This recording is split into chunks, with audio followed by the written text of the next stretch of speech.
இயேசு கிறிஸ்துவின் இன்ப இனிய நாமத்தில் வாழ்த்துகிறோம். இன்றைய வேத வசனம், உங்களுக்கு புது இருதயத்தையும் புது ஆவியையும் உண்டு பண்ணி கொள்ளுங்கள். எசேக்கியேல் 18 அதிகாரம் 31 வசனம். Today's Bible verse, and get yourselves a new heart and a new spirit. Ezekiel chapter 18 verse 31. அது ஒரு மழைக்காலம். மரவெட்டி ஒருவர் தன் வேலையை முடித்து வீடு திரும்பி வந்து கொண்டிருந்தார். வழியில் ஒரு மூலையில் ஏதோ ஒன்று சுருண்டு கிடப்பது தெரிந்தது. அருகில் சென்று அது என்ன என்று பார்த்தார். அது ஒரு பாம்பு. செத்து கிடப்பது போல் கிடந்தது.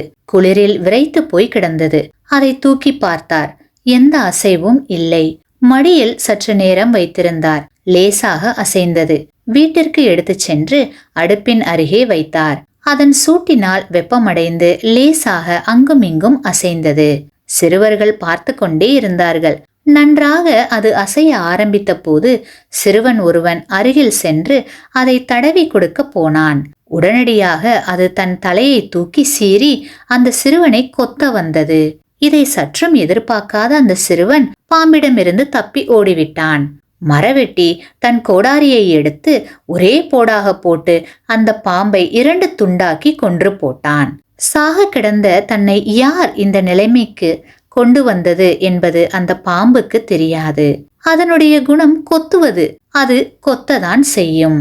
மனிதர்களும் பல சமயங்களில் இப்படிதான் இருக்கிறார்கள். தனக்கு உதவி செய்தவரை மறந்து அவருக்கு விரோதமாக செயல்படுவதற்கு தயங்க மாட்டார்கள்.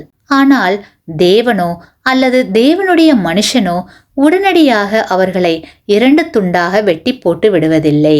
அது தேவனுடைய தன்மை அல்ல. இரக்கம் என்பது தேவனுடைய குணங்களில் ஒன்று. ஒருவர் செய்கிற தவறுக்கேற்ற தண்டனையை கொடுக்காமல் இருப்பதுதான் இரக்கம்.